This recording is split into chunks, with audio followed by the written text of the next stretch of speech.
immediately completely shut it down, bring in the military if you need to, bring in the National Guard, do whatever you need to do. So basically the Republic is dead? No, the Republic is alive.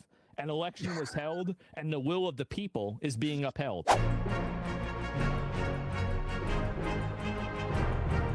We have started deporting illegal aliens, but we've had unabated immigration in a way that's not nearly as bad as England.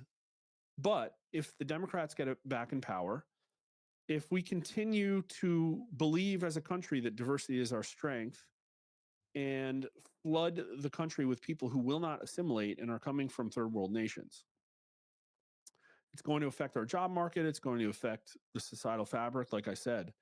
But then layer on top of that this idea of AI replacing factory workers. Amazon, everyone thinks AI is replacing factory workers, but Amazon's layoffs show it's coming from middle management first.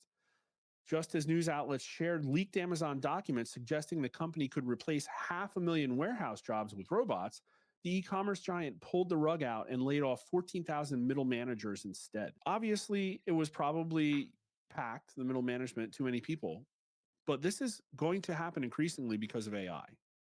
And Amazon is, in my opinion, a massive monopoly that has horizontally integrated and has businesses underneath its umbrella that are subsidizing e-commerce that should not exist, should not be allowed. This thing needs to be ripped apart yesterday. I don't think America can survive an Amazon that hasn't been ripped apart. But we are, in my opinion, probably coming towards a period of economic scarcity. And so you can say, well, I don't like what Nick Fuentes said, but there's an economic case to be made that maybe we took in too many people and they have to leave. Maybe just stopping the flow of H-1Bs isn't enough. Maybe we have to cancel all visas and get them out of here because we're going to need those 2.6 million jobs. This might be happening sooner rather than later. What I've been saying is the era of easy politics is over. And yet, maybe in England, easy politics isn't over yet because England has allowed 20% of their women to get sexually assaulted. Now, we've been trying to poll on this sentiment, but there's limitations to polling. 52% side with Trump on National Guard deployment. So National Guard goes to the cities. You know, there's a big fight over whether ICE is being too aggressive and maybe they're pushing the envelope too much. Do you support or oppose National Guard troops defending ICE facilities? 52% support, 39% strongly, 43% oppose, 33% strongly. So a politician might look at this and say, well, support's not high enough, and so we shouldn't do this. But the problem is that the left has gotten so insane that 40% of the left of the country is going to oppose anything that Donald Trump does, especially if you say the word Trump in the question, which we did. So if you look at his support on this, it's massive among Republicans, 81%, and a pretty, 45% about independents. You'd probably want those numbers higher. But I don't think that they have the luxury of making decisions based on the whole country anymore or using independents as the tiebreaker. I think it comes down to if the decision is morally correct, based, if you will, and it will improve the lives of Americans, they're coming to a point where Trump needs to act if it's the right thing, even though it may not look like what America is used to being a good or correct decision. And I have a clip. This is from the Nick Fuentes Tucker interview, but I want to pass it through the lens of Asmongold. Now, I like this guy personally. He's an independent YouTube video game streamer. He's not esoteric. He's got millions of followers, but you might not know who he is because he's 30 years old and his viewer base is probably like 15 to 25 mostly. And he was apolitical, but he got involved in the online Trump movement because of how crazy the left got. He is literally the most apolitical person, but he has strong views. And so what I would call you to do, and this video has been viewed 1.2 million times, use it and take a look at how Nick and Tucker interact. It gives you a pretty good sample of what the interview looks like if you haven't seen it. But just think about this guy's views as if he spoke for all Zoomers, people who feel like neither Republican or Democrat, aren't really committed to any political structure, don't have a ton of ideological concern. They're just worried about numero uno. They just want to play video games and inherit a world that's not completely screwed up.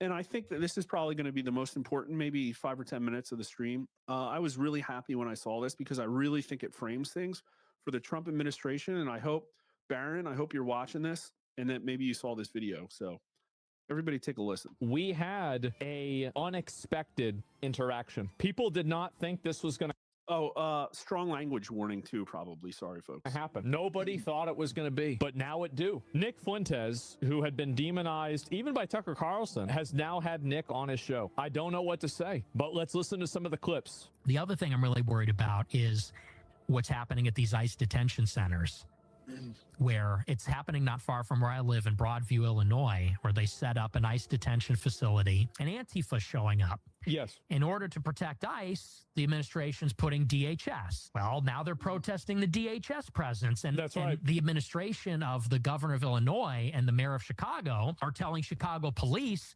don't help ICE. Yep. And they're encouraging the protesters. And what I see there is like a level of tension that just keeps increasing. Yes. And Right. there's leadership. There's civilian leadership on both sides. Like the governor and mayor, who are Democrats, won't back down versus a Republican president. There's a security division too, the police versus ICE, the police versus DHS. You're right. There's a constitutional question about the federal supremacy, you know, Right. And I see all the ingredients of like a low boil civil conflict, full blown insurrection. civil war. And I'm not that guy, but I see all the ingredients I do there too. for that to happen. So I'm deeply concerned about where that will go. How would you handle it if you were in charge? If you're the president, what do you do about that? I think maybe this is controversial, but they have to crush the other side. 100%. Absolutely. They have to, because you can do one of two things. You cannot challenge the left. That's and right. let them do their thing. And then they're going to just run you over. And eventually when they get power, they're going to crush you. Or you can utterly confront them and defeat them. You And destroy them completely. Put the mayors in jail. Put the governors up on the Insurrection Act for sedition. Put all of the people that were doing the in front of the detention centers, any of them that are violent, authorize the police officers to respond with violence to them, immediately, completely shut it down, bring in the military if you need to, bring in the National Guard, do whatever you need to do, look and find out who's funding this, take those people, charge them with incitement for terrorism. So basically the Republic is dead? No, the Republic is alive. An election was held, and the will of the people is being upheld. remove hope from the equation. like it. If you resist, you will be arrested. That's like right. we're just, this Exactly, isn't yes. Make it to where there is not even a possibility that you're going to get away with it. insurrection. There's Hold up.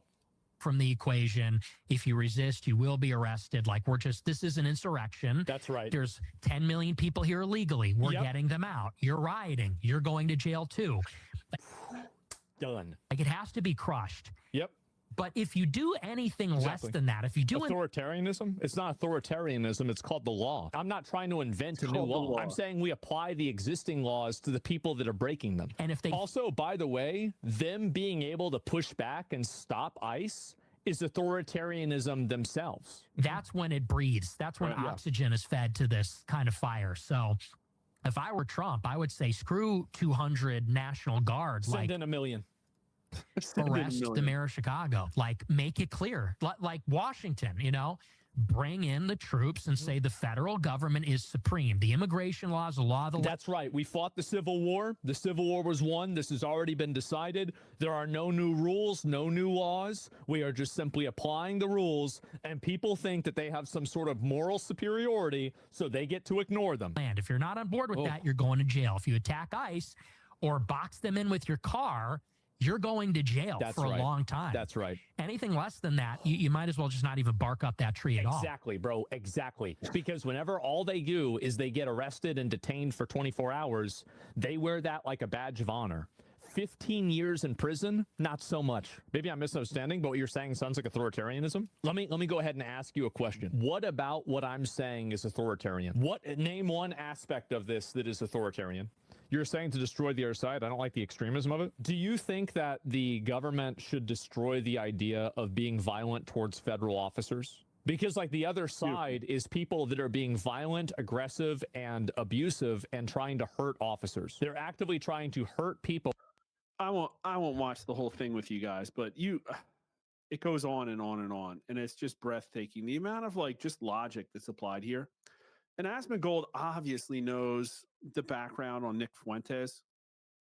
And he didn't say, I'm not going to watch this because, later in the stream, he talks about it.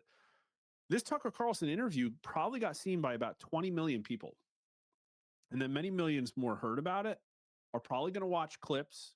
They're going to watch people like Asmongold parse this thing. And maybe you don't like the things that Nick Fuentes said about women, for instance. And I thought that those were some of his worst takes. And you can watch the rest of this video here. Asmongold goes on to cover that stuff. But this, 100%, imagine every Zoomer, in my opinion, raging against Clown World. Maybe they're not all like that. I don't, but the idea that an independent person can be very extreme about what is obviously bad behavior on the left. I think you have carte blanche, the Trump administration, to crack down on these things in an even more brutal manner, show people that Clown World is over, because this election was a referendum on institutional trust. And if our institutions can't protect us, what are we even doing?